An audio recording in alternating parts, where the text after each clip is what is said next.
नमस्कार दोस्तों, मैं हूं आंचल और आप देख रहे हैं द भारत शो। जब वक्त पलटता है तो बड़े बड़े भी खाक में मिल जाते हैं। ये कहावत आपने सुनी होगी और अब उत्तर प्रदेश में वो दिखाई भी पड़ रहा है। कभी जो माफिया डॉन हुआ करते थे, आज उनका अंत बहुत ही बुरा हो रहा है। किसी की गाड़ी पलट जा रही है तो फिर किसी की खोपड़ी उड़ा दी जा रही है, तो किसी को हार्ट अटैक आ रहा है। मुख्तार अंसारी की भी मौत हार्ट अटैक से हो गई है, जिसके बाद सोशल मीडिया पर जंग छिड़ गई है। एक तरफ उनके समर्थक हैं, उनके चाहने वाले हैं जो ये दावा कर रहे हैं कि उन्हें एक षड्यंत्र के तहत मारा गया है। वो किसी के खिलाफ गवाही देने वाले थे, इसीलिए उन्हें स्लो पॉइजन दे दिया गया है। तो दूसरी तरफ वो लोग हैं जो पीड़ित हैं, प्रताड़ित हैं या फिर किसी भी प्रकार से मुख्तार अंसारी से द्वेष भावना रखते हैं। वो लोग जश्न मना रहे हैं। बताया जा रहा है कि गाजीपुर में पटाखे भी फूट रहे हैं। लेकिन दोनों पक्षों की बातें जो हैं वो तो चल ही रही हैं। इसमें सबसे बड़ी बात निकलकर सामने ये आ रही है कि अगर आप किसी के साथ भी गलत करते हैं, अगर आप किसी के साथ बुरा करते हैं, तो फिर आपका अंत बेहद खतरनाक होता है। आप कितने भी बड़े डॉन माफिया क्यों ना हो। मुख्तार अंसारी का जो लेटेस्ट ऑडियो सोशल मीडिया पर वायरल हो रहा है, तमाम मीडिया चैनल चला रहे हैं, जो अपने बेटे और बहू से बात करते हुए उनकी आवाज सुनाई पड़ रही है, जो बात कर रहे हैं, उसे यह साफ पता चलता है कि एक वो मुख्तार अंसारी था जिसका रुतबा हुआ करता था, कर्फ्यू लगा था, लेकिन उसके बाद भी खुली जीप में हथियार लहराता हुआ घूम रहा था और पुलिस प्रशासन में इतनी हिम्मत नहीं थी कि उसके खिलाफ कोई कार्रवाई कर ली जाए। और अगर कार्रवाई की गई तो ऑफिसर के साथ क्या हुआ, ये लास्ट में एक वीडियो जो है उनका ऑफिसर का बयान है, वो आपको सुना देंगे। तो अब दोनों पक्ष जो है अपनी अपनी बात रख रहे हैं। पीड़ित जो है वो जश्न मना रहे हैं, तो उनके समर्थक स्लो पॉइजन की बात कर रहे हैं। अब ऐसे में सवाल ये उठ रहा है कि क्या सच में उनके साथ गलत किया गया है, उनको स्लो पॉइजन दिया गया है। जांच की मांग की जा रही है, लेकिन याद रखिए, ये वक्त पलटता है तो बड़े बड़े भी खाक में मिल जाते हैं। बताया जाता है कि योगी आदित्यनाथ जो सदन में फूट फूट कर रोए थे, वो मुख्तार अंसारी के षड्यंत्र के द्वारा ही उनको प्रताड़ित किया गया था, जिसके बाद उन्हें सदन में रोना पड़ा था। और उसी सदन में जब वक्त पलटता है तो योगी आदित्यनाथ जाकर दहाड़ते हैं और ये कहते हैं कि मिट्टी में मिला देंगे।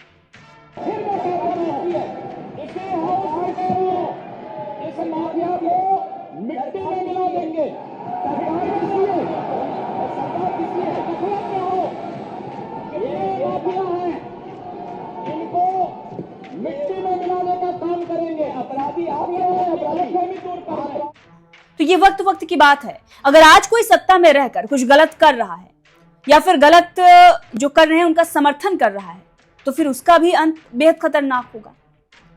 ये समय का चक्र है, ये घूमता है। बारी किसी की भी आ सकती है जो भी गलत कर रहा है। इसीलिए हमेशा सही करें, और अगर आपने किसी के साथ कुछ गलत किया है या कोई गलत कर रहा है, आप उसका समर्थन कर रहे हैं, तो फिर भुगतना तो आपको भी पड़ेगा।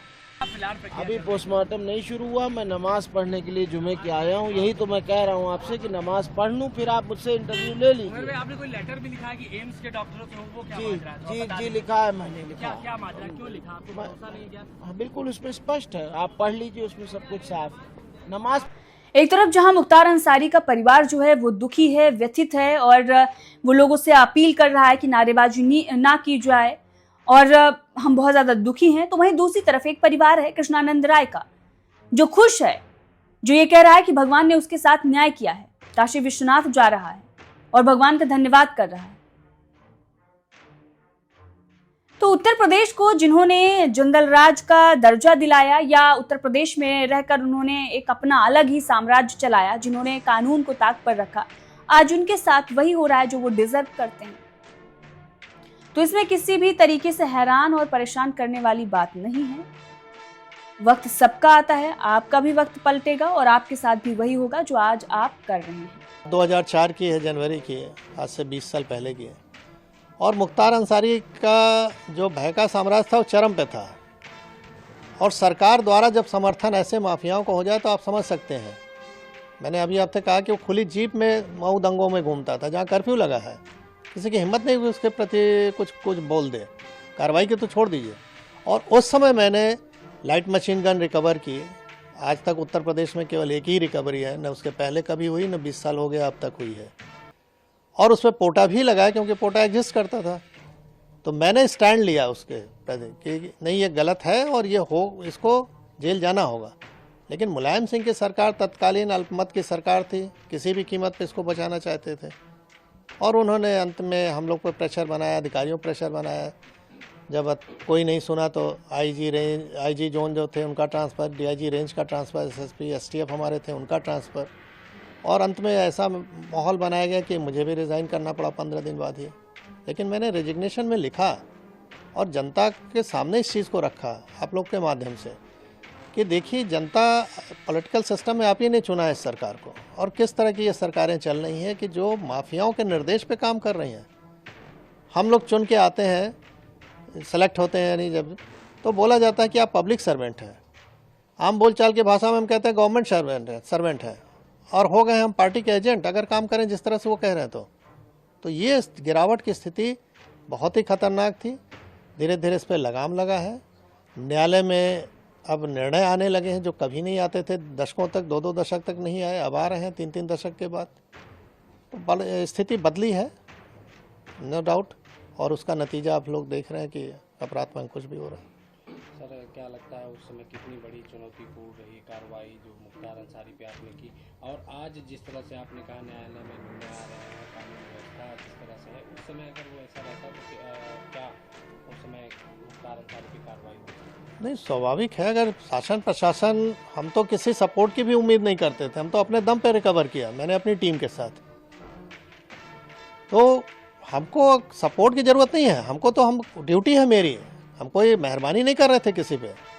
हमारी ड्यूटी है कि ऐसे असामाजिक तत्वों को रोका जाए जो जनता के लिए कहर बन सकते हैं।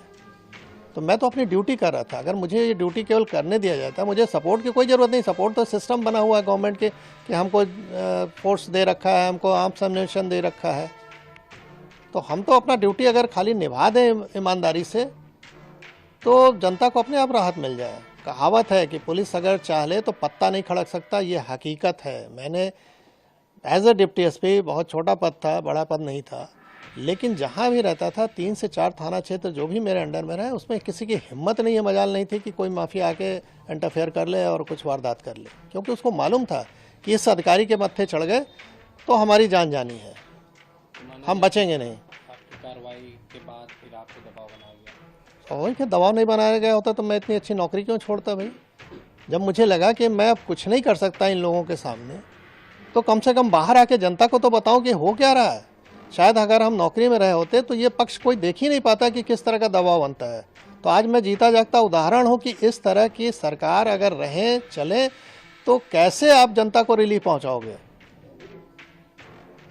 अगर सरकार सही नहीं चले तो अधिकारी काम नहीं कर सकता है। तो मैं बाहर आके इस चीज़ को रखा, जान जोखिम पर अपने डाला, परिवार की जान जोखिम में डाला। स्वाभाविक है कि अच्छी नौकरी के बाद हम कहीं अगर नौकरी प्राइवेट भी ज्वाइन करने तो इनके कॉल चले जाते थे कि इनको निकालिए अपने यहाँ से। किराए का मकान नहीं मिलता था, रात में सामान कहीं लेके रख दिया तो सवेरे वहाँ से खाली करना पड़ता था। तो ये सब चीज़ें देखी, लेकिन अब उस पर ज़्यादा नहीं बोलना है। हाँ, ये है कि जो जैसा करता है वैसा उसको भोगना पड़ता है। ऊपर वाले के यहाँ देर है अंधेर नहीं है। 20 साल का समय लगा, लेकिन वो अपनी मौत मरा। जो डर दूसरों पर कायम किया था वो डर उस पर हावी हो गया और अंत में हार्ट अटैक से उसकी मृत्यु हुई।